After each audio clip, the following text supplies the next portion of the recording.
Tuhan kita, saudaraku, lebih meriah lagi dari hatimu sampai ke surga. Haleluya, haleluya, haleluya. Mari bersama-sama kita berdoa, saudara.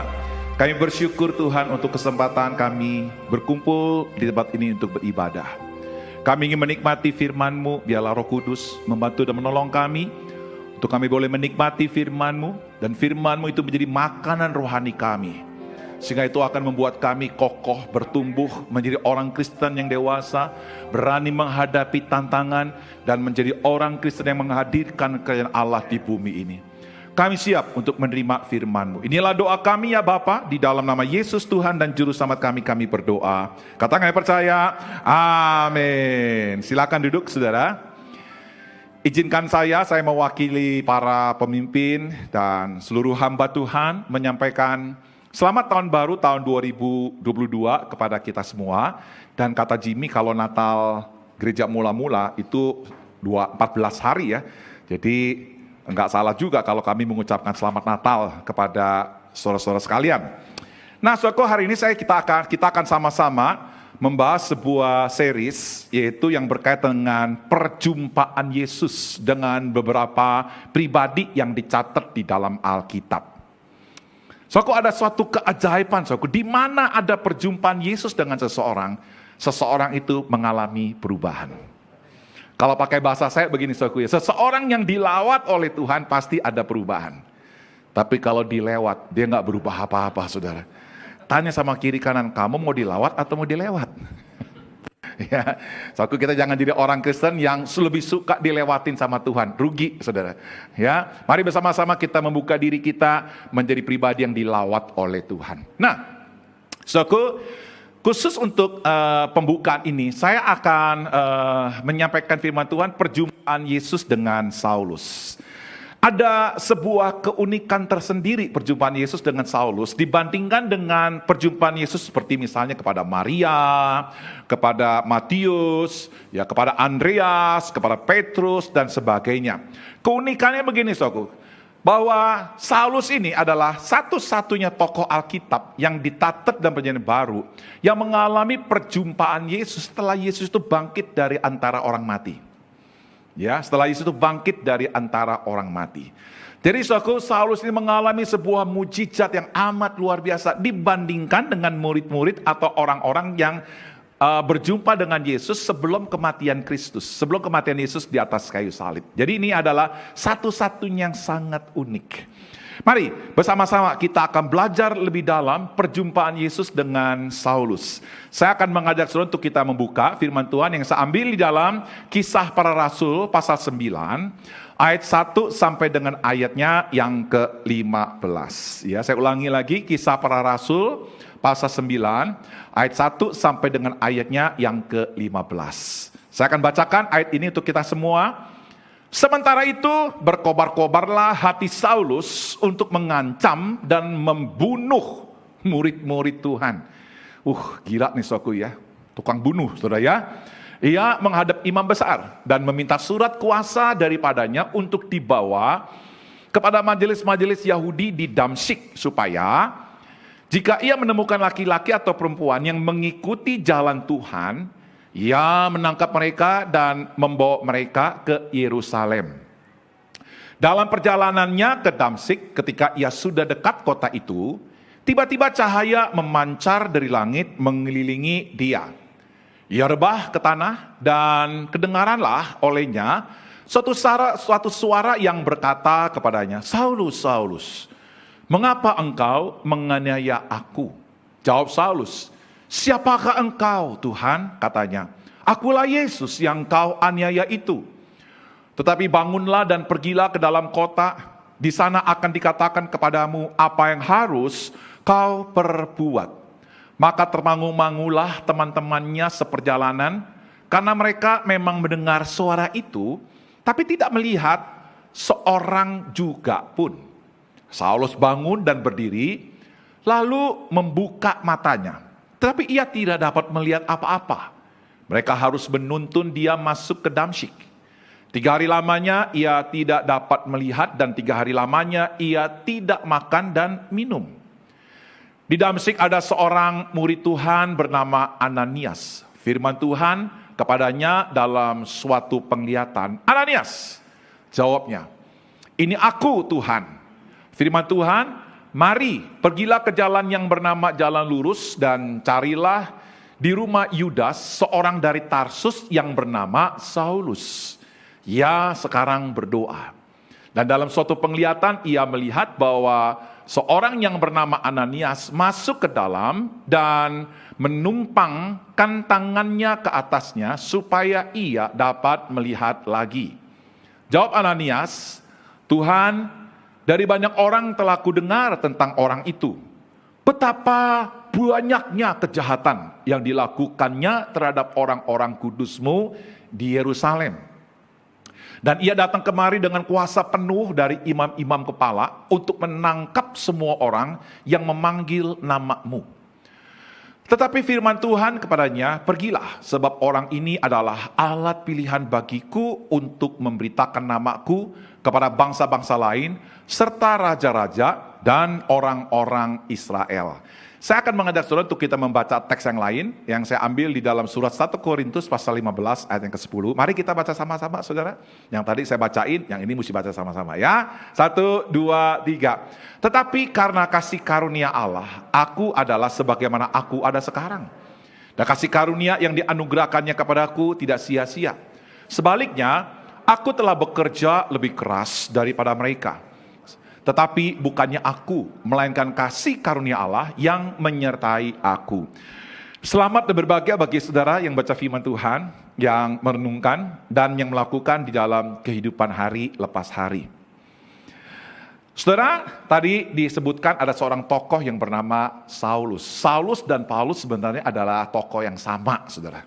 Ya, Saulus itu adalah nama Ibrani dari seorang yang bernama Paulus. Ya, Saulus itu mempunyai arti yang diinginkan, ya, atau yang memiliki hasrat, ya, yang diinginkan atau berhasrat tinggi, saudara. Itu namanya Saul.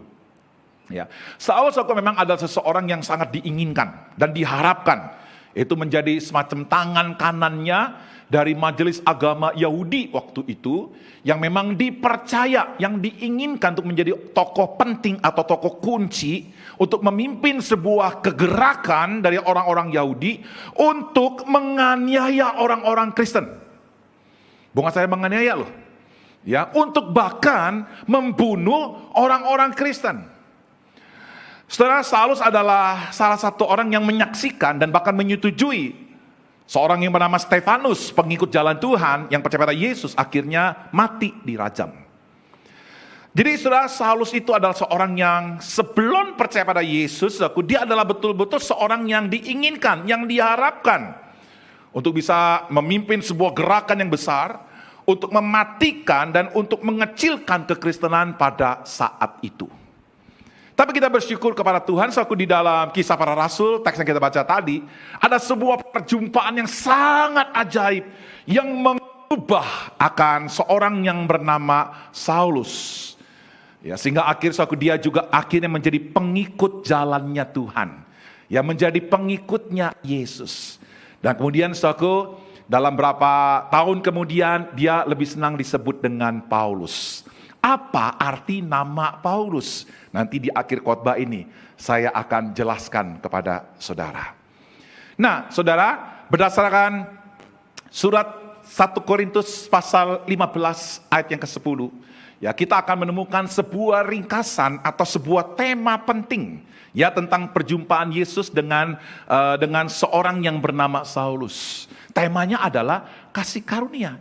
Jadi suatu perjumpaan Yesus dengan Saulus itu disebut dengan kasih karunia. Ya, kalau kita baca surat 1 Korintus 15 ayat 10 ini suatu 3 kali itu dipakai. Ya, 3 kali dipakai. Jadi suatu kalau 3 kali dipakai, ini adalah sesuatu pesan yang sangat penting, yang perlu diperhatikan.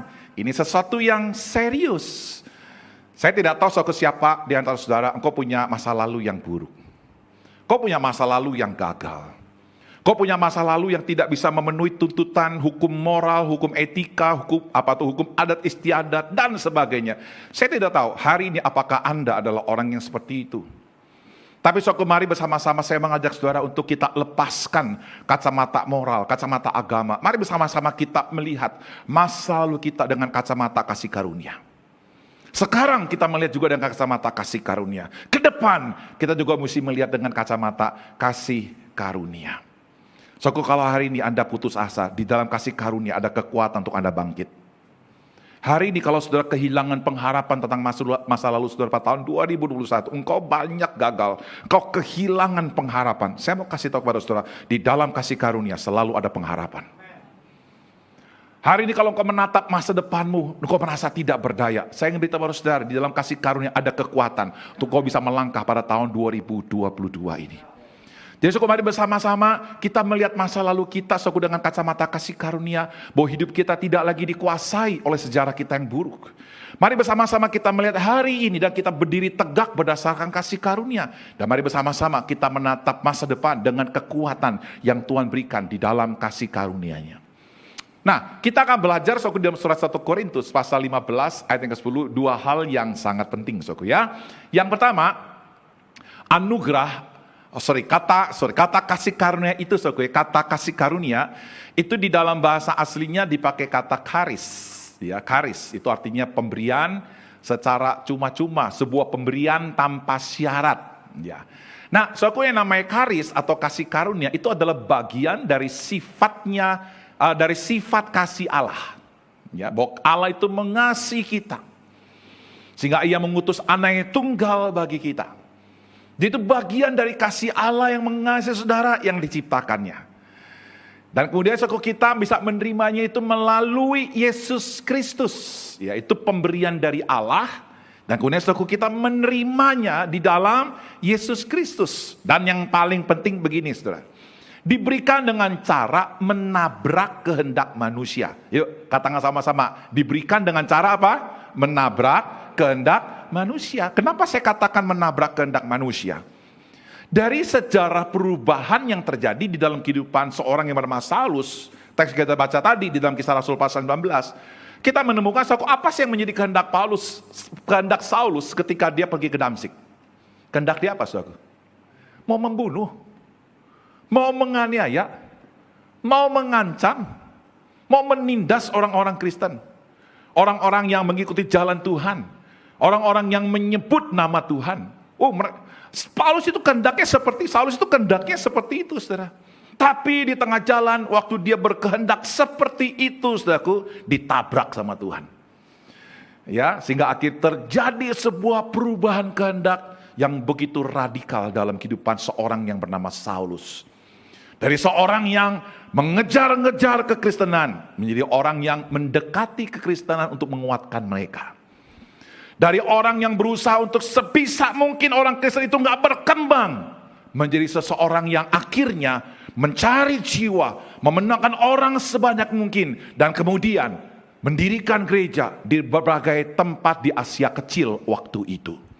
Jadi Saulus itu mengalami sebuah perubahan bukan atas kehendaknya sendiri. Saya ulangi lagi, bukan atas kehendaknya sendiri, tapi betul-betul ditabrak oleh Tuhan, ya, atau diintervensi oleh Tuhan. Bilang sama kiri kanan, kamu duduk di sini tuh karena intervensi Tuhan. Iya, kalau Tuhan nggak intervensi saudara, saudara ada di nightclub. Ya, bisa jadi saudara ada di mana, so gue nggak di sini lagi main judi segala macam gitu ya. Tapi kalau hari ini saudara ada di tempat ini, kok saya yakin ya, itu semua karena kasih karunia Tuhan buat kita. Amin. Kalau Cikian bisa melayani, kalau Calvin bisa melayani, kalau Mike bisa melayani, ya semua kita bisa melayani, itu semua karena kasih karunia Tuhan. Ya. Nah, saudara, di dalam surat 1 Korintus 15 ayat 10 tadi, kita akan belajar dua hal yang sangat penting, saudara, ya. Itu perjumpaan yang pertama, itu mempunyai arti memberikan perubahan hidup dalam diri Paulus. Tetapi karena kasih karunia, aku adalah sebagaimana aku ada sekarang. So, kalimat ini bukan lagi sedang menunjukkan Paulus lagi sedang excuse dengan kelemahannya, dengan kegagalannya, dengan kejatuhannya, dengan ketidakpertumbuhannya, berkembangnya. Ya sudah, aku begini apa adanya. Lu enggak begitu, saudara. Ketika Paulus menuliskan kalimat ini, saudaraku, dia mengatakan sekarang. Artinya sekarang itu apa? Berbeda dengan masa lalunya. Ada sebuah perubahan yang sangat kontras. Jadi ayat ini saudaraku tidak bisa dipakai sebagai sebuah excuse, ya sudah, aku begini apa adanya, terima aku dong. Bukan itu maksudnya. Tapi Saulus lagi sedang menunjukkan sebuah perubahan yang sangat luar biasa. Dia menuliskan bagian ini suatu ketika dia lagi sedang melayani Tuhan, ketika dia dipercaya sebagai seorang rasul bagi orang-orang Kristen pada saat itu. Nah sekarang pertanyaannya, sebelum sekarang ini bagaimana dengan seorang yang bernama Saulus? Tadi kalau di dalam teks yang kita baca tadi, Saulus itu dikenal sebagai seorang yang mengejar, menganiaya dan bahkan membunuh. Ya, bahkan ada sebuah teks kalimat yang menjelaskan bahwa ini adalah penjahat katanya. Nah bagaimana dengan pengakuan Saulus sendiri? Itu kan pengakuan orang lain. Nah bagaimana dengan pengakuan dari si Paulus sendiri yang berkaitan dengan masa lalu hidupnya? Coba kita lihat beberapa teks ayat ya. 1 Timotius 1 ayat yang ke-15. Mari kita baca sama-sama. 1, 2, 3. Perkataan ini benar dan patut diterima sepenuhnya. Kristus Yesus datang ke dunia untuk menyelamatkan orang berdosa. Dan di antara mereka akulah. Jadi saudara dibandingkan dengan saudara, siapa yang paling berdosa? Masa bisa saudara aku sih? Coba baca ayat ini. Ya, dibandingkan dengan saudara nih, Saulus dengan saudara, mana yang paling berdosa? Kalau saya sih berani ngomong, Saulus lebih berdosa daripada saya. Ya, kok tahu? Saya nggak membunuh. Saya nggak membunuh. Coba siapa di sini yang pernah membunuh orang? Berarti Anda setara dengan Saulus. Membunuh nggak? Nggak membunuh semua kan? Ya, toh? Tapi Saulus dikatakan apa? Membunuh. Dia membunuh, saudara.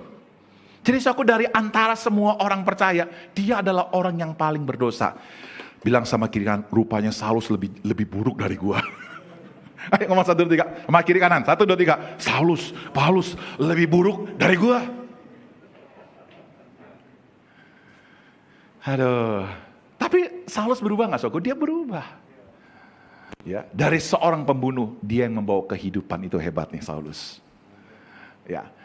Kita lagi saudara ya, ayat yang lain, itu Efesus 3 ayat yang ke-8. Mari kita baca bersama-sama Efesus 3:8. 1, 2, 3.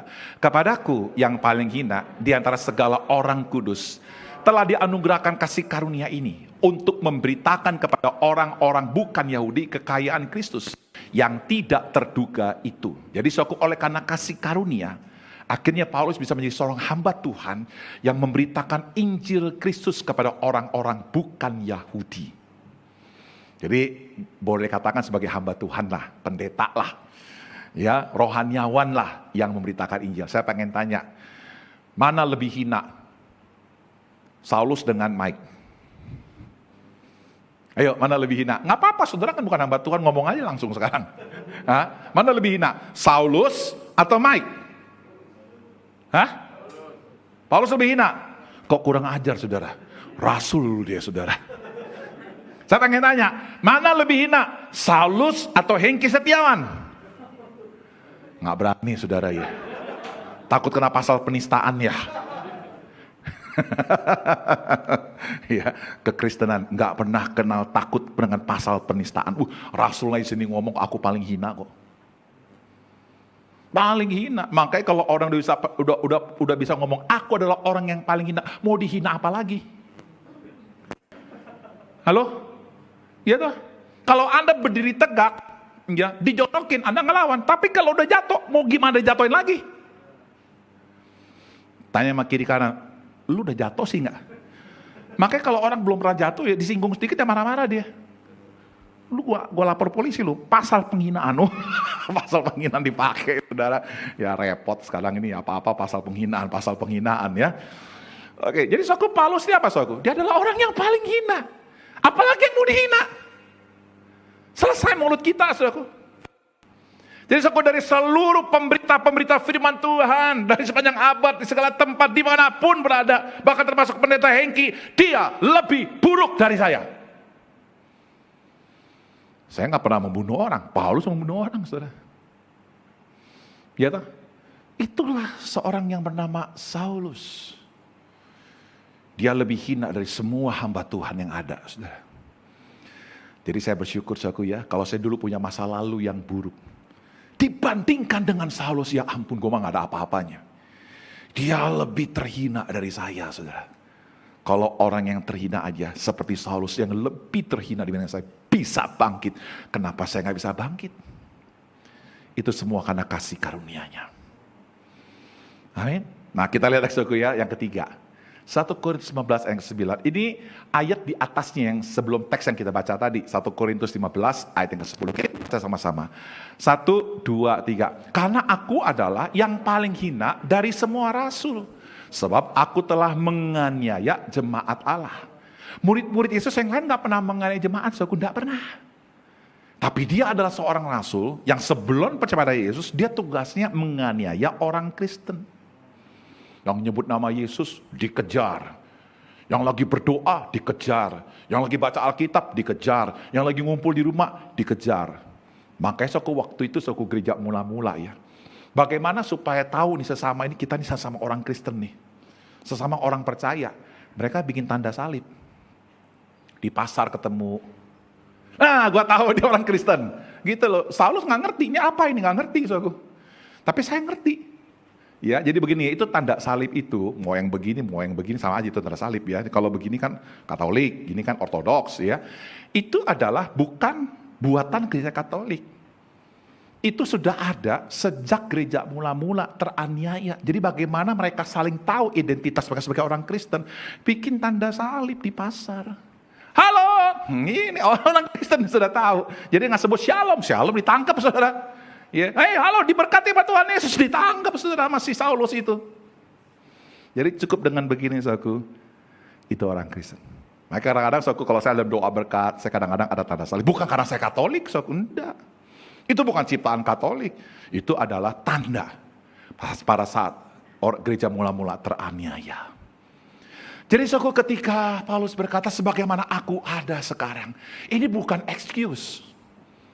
Ya, kamu terima aku apa adanya sekarang deh. Enggak.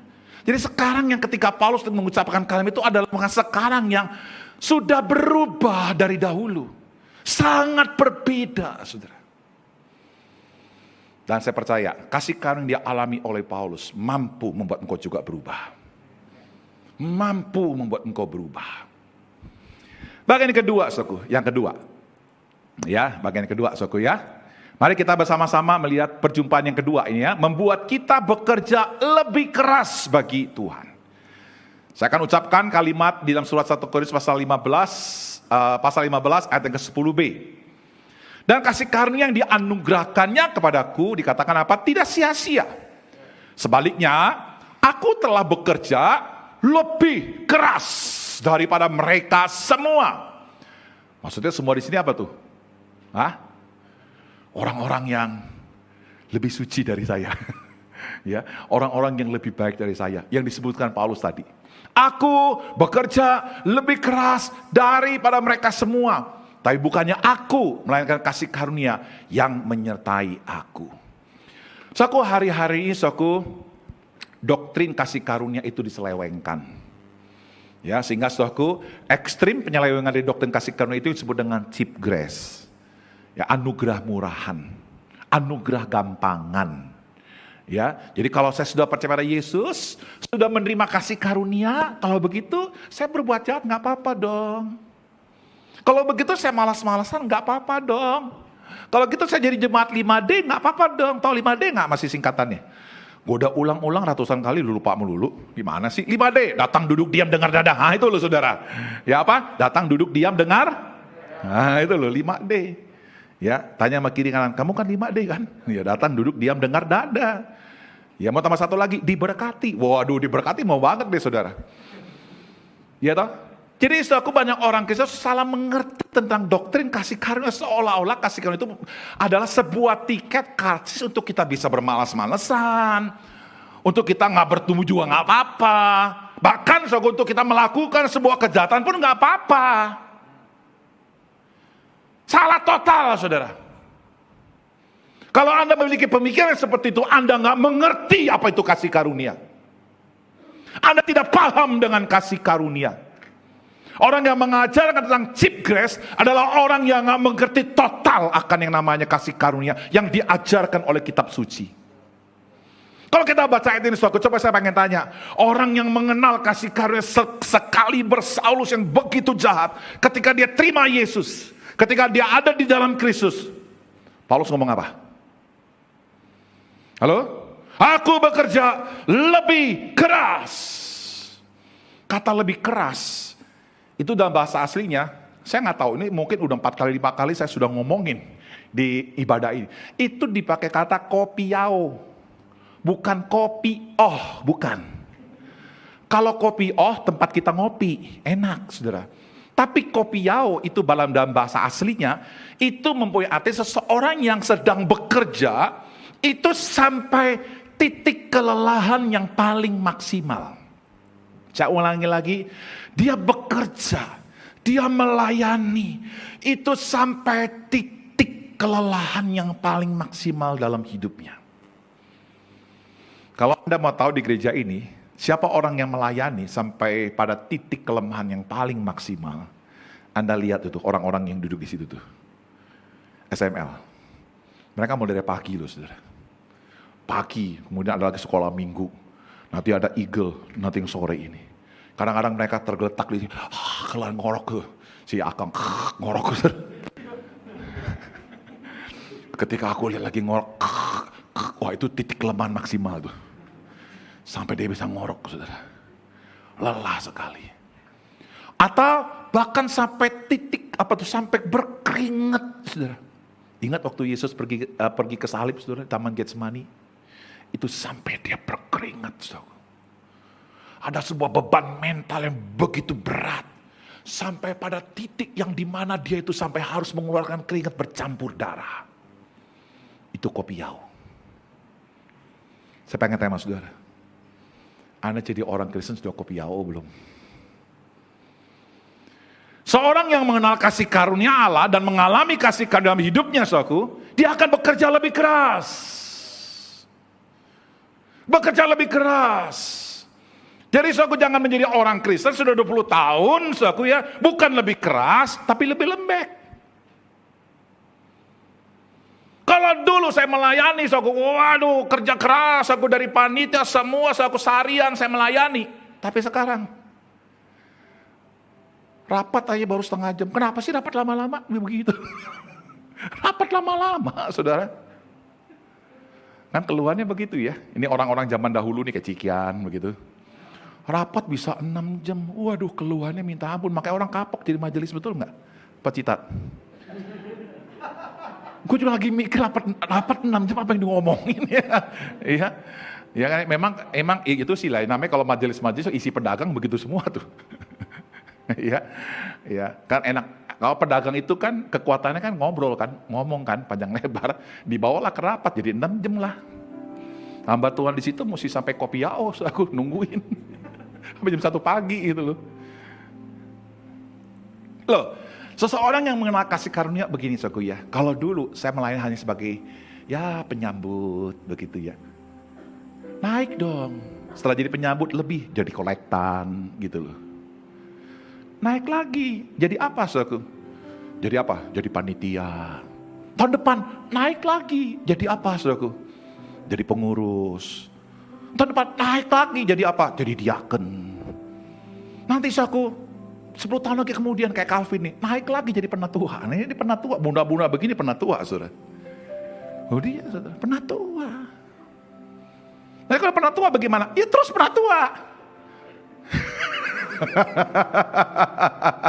Iya. Tapi kok hari-hari kok orang sudah sampai penatua, gue nggak mau jadi penatua deh, gue mau jadi jemaat biasa. Dia turun saudara, turun jurang. Paulus bekerja lebih keras. Siapa di sini, saudara, di antara saudara, ketika sudah menjadi orang Kristen bertahun-tahun, bukan lebih mau mengampuni, tapi lebih membenci. Sedih sekali, saudara, kita jadi orang Kristen. Waduh, waktu mula-mula kita tuh kena cinta kasihnya Tuhan, begitu ya. Kita begitu mudah mengampuni. Saya ampuni kamu, saya doa mengampuni dengan pengampunan, saudara. Udah jadi orang Kristen 10 tahun aja, baru kesenggol motor. Mata lu di mana sih? Udah gak ada lagi, saudaraku, kata-kata pengampunan yang keluar. Bukan lebih mengampuni, tapi lebih membenci. Kadang-kadang kita bisa terjebak loh, saudaraku. Kita tidak lagi hidup di dalam anugerah, tapi kita hidup di dalam agamawi, saudara. Waduh, kalau dulu, saudaraku, persembahan, wah kasih gitu ya. Sekarang masa pandemik, Pak Hengki, pandemi, ngerti Pak Hengki, ngerti. Dikurangin dikit nggak apa-apa, ya gue sih ngerti aja nggak apa-apa. Cuma itu masalah hati kok. Bagi saya masalah hati, saudara. Apakah kita makin hari kita ingin nggak mau memberi, saudara? Jadi kalau kita membaca ayat ini, saudara, wah indah sekali, saudara.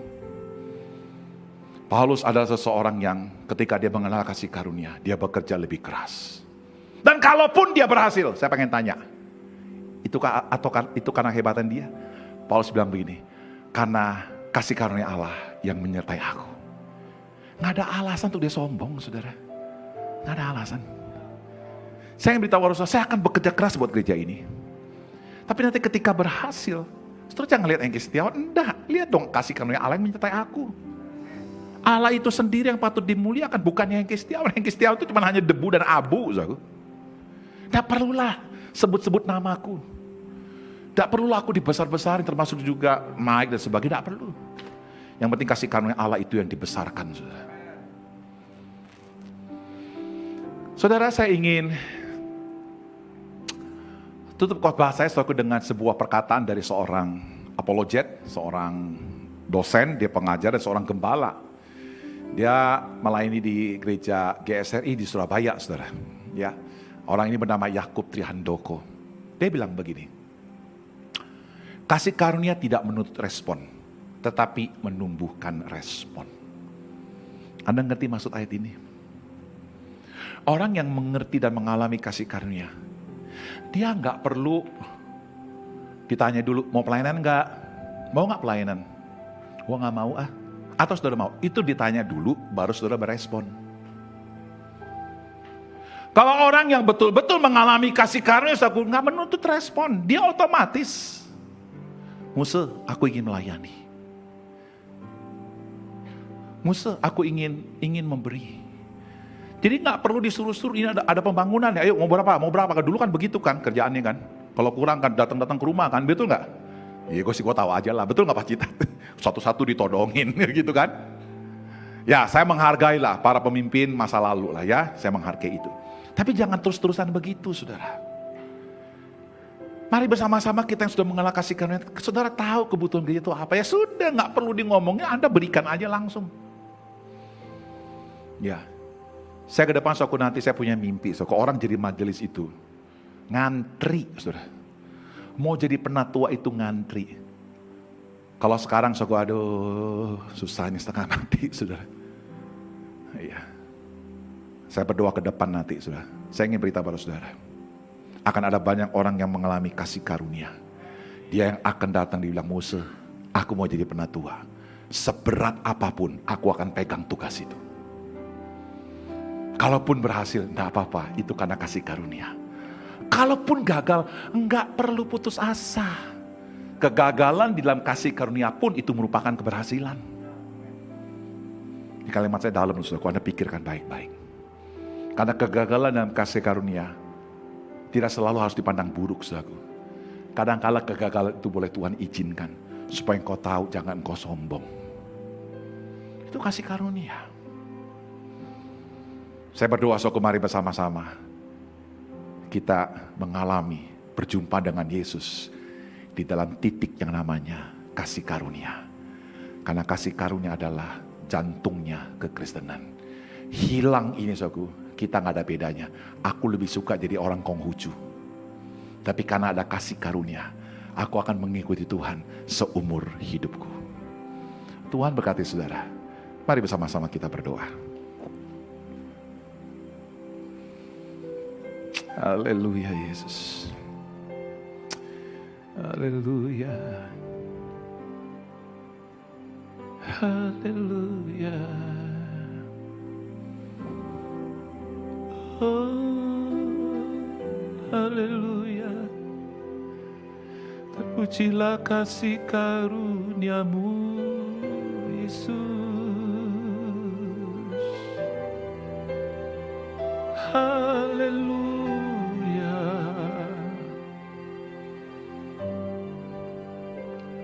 Saudaraku, siapa di antara kita hari ini kau berkata, Tuhan, karena kasih karunia-Mu aku mau lebih disiplin di dalam pekerjaanku, di dalam pelayananku, di dalam pendidikanku. Aku ingin lebih disiplin.